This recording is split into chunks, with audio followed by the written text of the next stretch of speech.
Okay, good morning everyone. Today we're having our next LAX activity, which is to discuss about what will happen if the rabbit ate too much of carrots.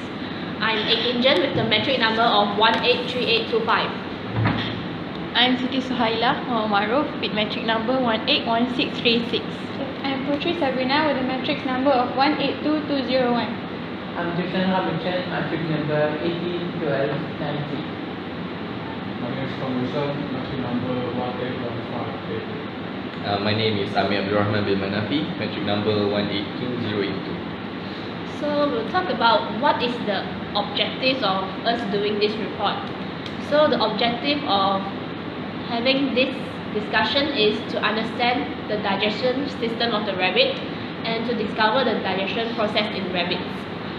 Besides, we also want to determine what are the non-structural and the structural carbohydrates, and also to discover the effect of overconsumption of carrots in rabbits. So first, we'll start with the digestion system first. So I'll explain a little bit of the rabbit digestive system. In general, rabbit digestion is almost the same as most mammals, except they have a functioning cecum which allow them to digest some fibers such as cellulose. So first of all, the pathway of the digestion is first from the mouth. This is where most of the food is getting broken down. The main digestion that occurs at the mouth is the digestion of carbohydrate, which is digested by salivary amylase, and then after that it will go to the esophagus. Here it will form a bolus by the help of peristalsis from the contractile muscles of the esophagus, and then to the stomach. I'll explain just a little bit about the stomach because this discussion is focused on carbohydrates. So stomach is mainly for the digestion of protein. It contains enzymes such as pepsin and casein. After that, the food will go to the small intestine, where pancreatic enzymes and bile are mixed together to digest all the nutrients such as protein, carbohydrate and fat. The fat will be digested by the lipase in bile, and the bile also help to to coagulate. I forgot already, but it has something to do with fat. And next is the pancreatic amylase. Oh, the one produce lipase? No. That the forget it. Emulsifier fat. Yes. Okay. And then trypsin for protein. After that, the digested food will go through the small intestine, and this will where all the nutrients are absorbed into the blood circulatory system and also the lymphatic system, and then towards the large intestine where water is absorbed, and then in addition to the large the specialty of large intestine in rabbit is the large intestine can separate into digestible and indigestible fiber. So the indigestible fiber will contains no nutrients at all. So it just go through the small intestine, and this form the hard brown droppings from the rabbit. The indigestible cellulose also helps to prevent constipation in the rabbits itself. The indigestible one, which have nutrients, it will go to the cecum, where it will be further processed to break down and to release the nutrients contained in it. So Toshan, you have already read about cecum, right? Yes, so I'm gonna give some more details about cecum and the large intestine. So the final sections of the digestive system of the large intestine and the cecum. The cecum is a bland sac or pouch that comes off the junction of the small and large intestine. So the cecum is like in between the small and the large intestine. The large intestine or colon is a section that continues from small intestine to the anus or the anus. Any undigested food and all the fiber from the rabbit diet will pass from the small intestine to the large intestine. At this point, the rabbit digestive system is able to sort the materials into two portions, just like Ameer said, that which can be further broken down. One, the first part which can be further broken down, and second part which cannot be broken down. The materials that cannot be broken down any further, such as indigestible fiber, passes directly to the large intestine, where water is reabsorbed material is passed, making up the round droppings that you see in rabbit cage. This indigestible fiber is important to the diet of the rabbit as it helps to stimulate intestinal contractions, which keeps the chyme moving through the gastrointestinal tract. Rabbits that do not consume enough fiber from hay are more likely to develop gastrointestinal blockages or stasis. And concerning the materials that can be broken down further, primarily its soluble fiber and proteins, it moves to the cecum, the large gland sac. The cecum may be the most important part of the digestive system of the rabbit. The cecum has 10 times the capacity of the stomach. Here, massive quantities of bacteria and microorganisms reside. These bacteria ferment or digest the materials that passes into the cecum and use it to produce their own cell walls, vitamins, and proteins. The bacteria turns the indigestible fiber into digestible nutrients, some of which are directly absorbed across the wall of the cecum for use for the animal, while others are secreted. So the cecum is more likely digestible, is like maximizing the digestion of the rabbit. And after 8 hours after having a meal, the material of the cecum is packaged into small, moist pellets called cecotrope. When the rabbit is ready to pass the cecotrope, a signal is sent to the rabbit's brain, causing the cecotrope to be consumed by the rabbit as it is being expelled. This allows the material to go through the entire digestive system again and let the rabbit get additional nutrients from the plant material. This process, called cecotrophy, allows the bacteria to utilize high fiber plant material that other animals may not be able to do. So rabbit is an animal that really maximizes the intake of nutrients. Unlike humans or any other animal, it does not waste any of its food. It's just maximizing and taking the most of it, because it has a relatively small digestive system compared to other mammals and ruminants, etc. For proper digestive health, a rabbit diet should be designed with its unique gastrointestinal system in mind. The diet should be high in fibrous materials to provide for proper dental health, as well as to ensure movement through the digestive system, and for fermentation in the cecum to occur to produce cecotropes. This fiber should come from high quality plant material to allow for sufficient nutrient utilization, as the passage rate in the rabbit is relatively rapid. So the use of high nutrient plant is highly recommended to keep rabbit as it fed. Choosing a high quality pelleted diet and hay will be optimal for proper gastrointestinal health of the rabbit. So that's all for me. Okay, so next we'll talk about something about the digestion process. Yes. So anyone have any idea about the digestion process in rabbits? Yes, I've read about it, and since the main diet of rabbit is carrot, I will explain about digestion process of carrot in rabbit. Carrot is a good source of carbohydrate, starch and fiber. It will undergo catabolism reaction to be broken down into energy depleted end product.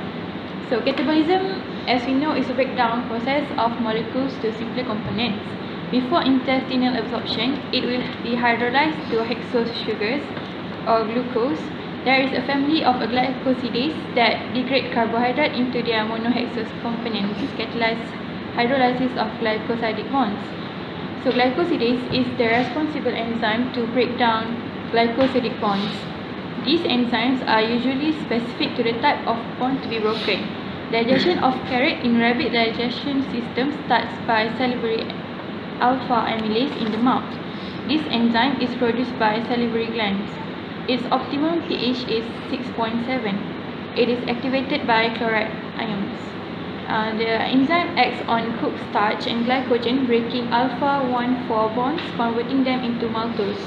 As we know, maltose is a disaccharide containing two glucose molecules attached by a 1,4 linkage. This bond is not attacked by amylase. So the glucose will continue its pathway to the next step. So after entering into the mouth, the next step will be into the stomach, where carbohydrate digestion will stop temporarily because of the high acidity in the stomach, which is due to enzyme taxing, which will inactivate the salivary amylase. Because the optimum pH is for salivary amylase is not suitable in acidic form. So the digestion of the carrot is resumed by the pancreatic amylase in the small intestine, which the enzyme alpha amylase optimum pH is 7.1. So it acts on the starch, hydrolyzing them into maltose and isomaltose. The final digestive process occurs at the small intestine and includes the action of several disaccharides. These enzymes are secreted through and remain associated with the brush border of the intestinal mucosal cells. Carrots also contain cellulose, which contain beta-1,4 bonds between the glucose molecules.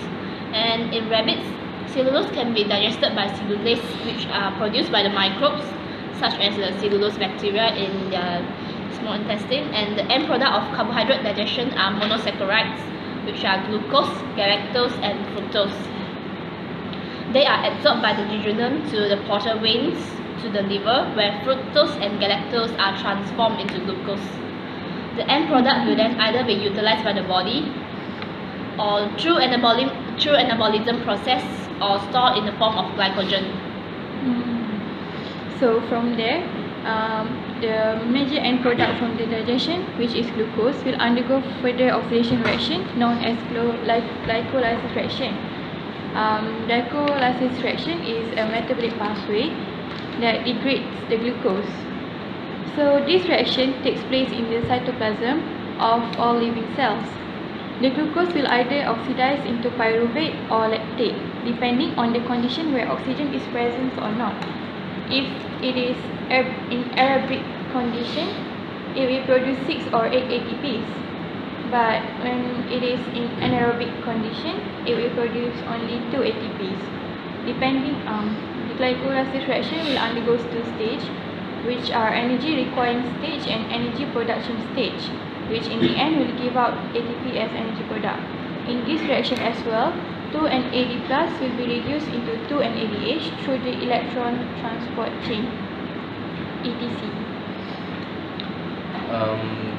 You mentioned about the bacteria digesting cellulose, right? Yeah. So, what's the end product of the cellulose digested by the bacteria? I've mentioned about it just now. They will be hydrolyzed into monosaccharides, which are glucose, galactose, and fructose, so that it can be used by the cell for ATP, for generation of ATP. Okay. The process is fermentation, right? Or no? No. Because some microbes they digest the cellulose through fermentation, like in ruminants. So you have an idea? Yeah, in the cecum. Is it fermentation or lactation? For the digestion of what? I think we're not sure yet. How about we'll get back to it later Okay. after we finish discussing. Okay. Okay, so now I shall proceed with the carbohydrates in the body of the rabbit. So carbohydrates can be divided into two general categories, which is the non-structural carbohydrates and the structural carbohydrates. starches and sugars are known as non-structural carbohydrates, are digested by enzymes and are absorbed in the foregut. Fiber components like cellulose and hemicellulose, they are known as structural carbohydrates, and they are digested by microorganisms throughout the gut, but primarily in the hindgut. And structural carbohydrates are also important to gut health. So now I shall go in detail to the carbohydrate structures. So first I shall describe the non-structural carbohydrates where they are categorized into 3 categories: the monosaccharide, the disaccharide, and polysaccharide. They start from the most simple to the most complex. So monosaccharides consist of glucose, fructose, and galactose, which are 6 carbon sugars, and the 5 carbon sugars are arabinose, xylose, and ribose. And the monosaccharide components are the same, as these are the most simple carbohydrates. And we shall move on with the disaccharides, which are sucrose, lactose, and maltose. Sucrose, they are from glucose and fructose, and while lactose is from glucose and galactose, while maltose is from 2-glucose. And then we move on with the polysaccharide, which is the starch.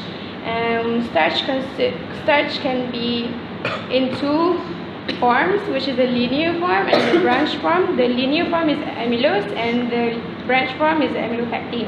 And all the monosaccharide components are glucose. Okay, now we shall move on with the structural carbohydrates, which are the polysaccharides as well, and the oligosaccharides. The examples of polysaccharides are cellulose, hemicellulose, pectins, gums, and fructans.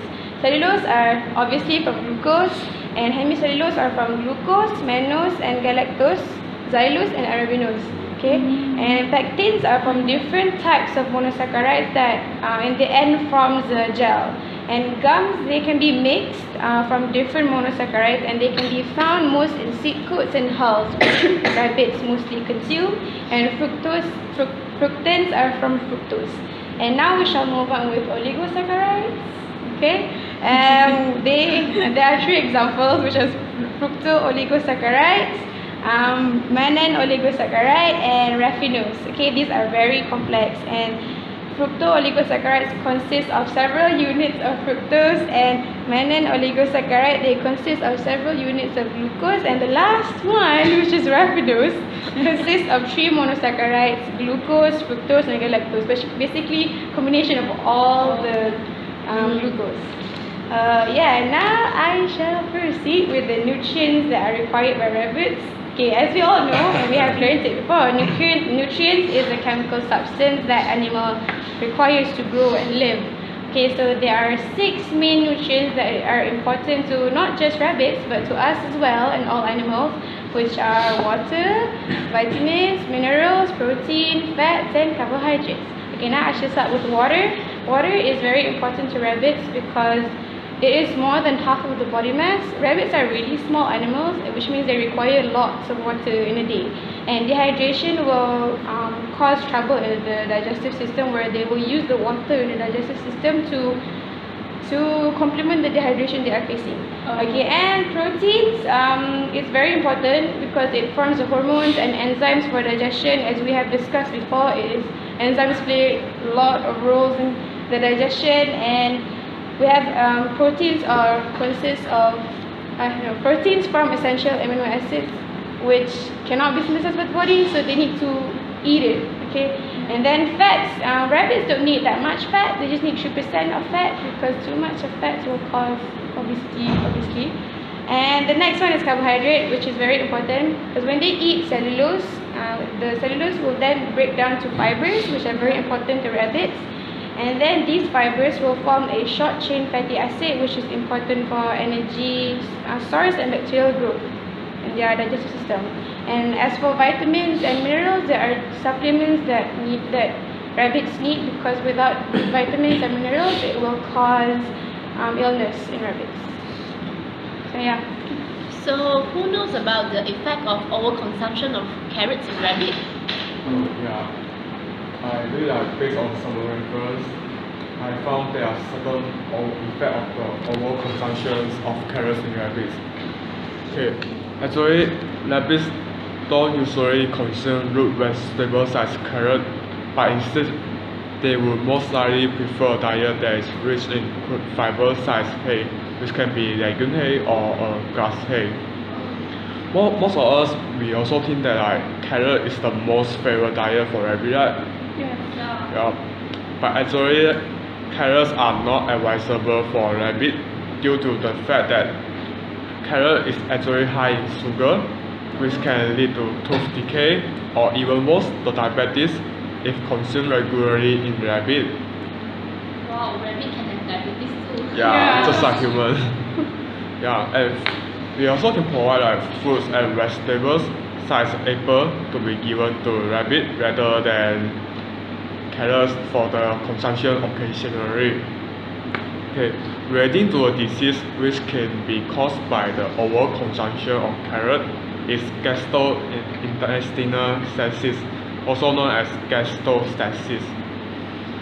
Does everyone know what is the disease about? Okay, based on my finding, is a potentially dangerous condition in the rabbit where the muscular contraction of both the stomach and intestine are reduced. And then the normal behavior in the digestive tract will become out of balance. And there are some symptoms such as small and or malformed fecal periods or rabbit, or even have any fecal periods. And the rabbit also will showing loss of appetite and also have a hunched posture. So I've read that while humans can suffer from carotinemia, where the skin turns into orange or yellow in color due to over carrot consumption, the rabbits don't end up having this type of disease because they tend to excrete the urine in orange or red in color, and this condition is known as red urine in rabbits.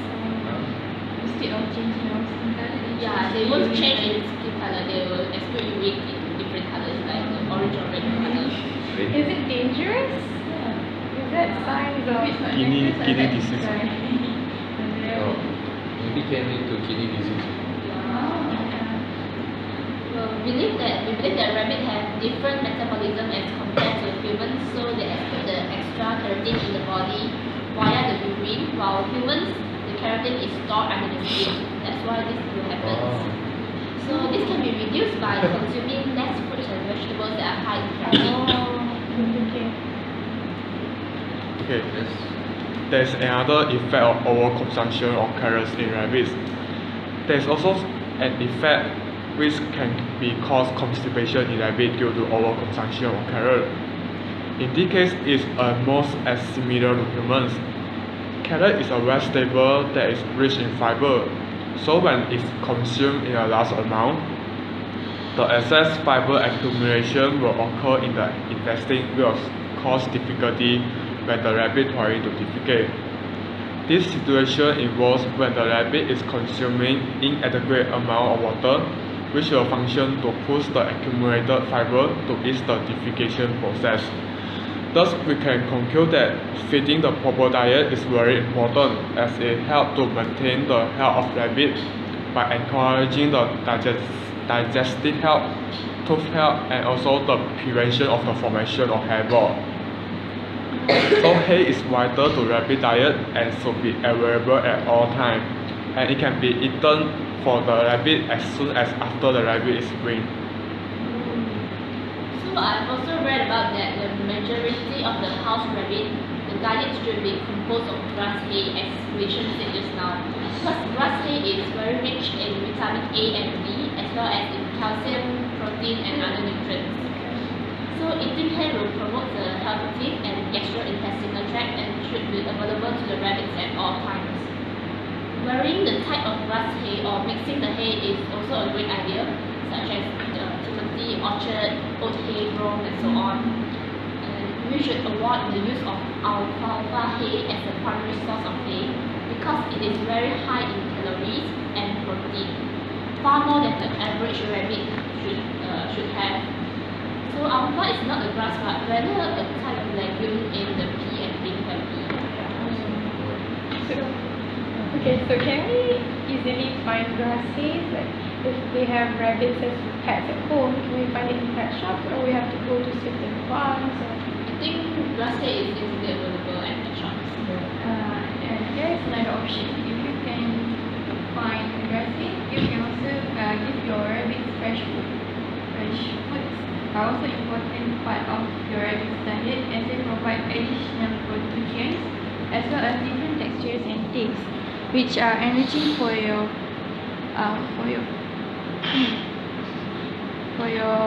friend as well.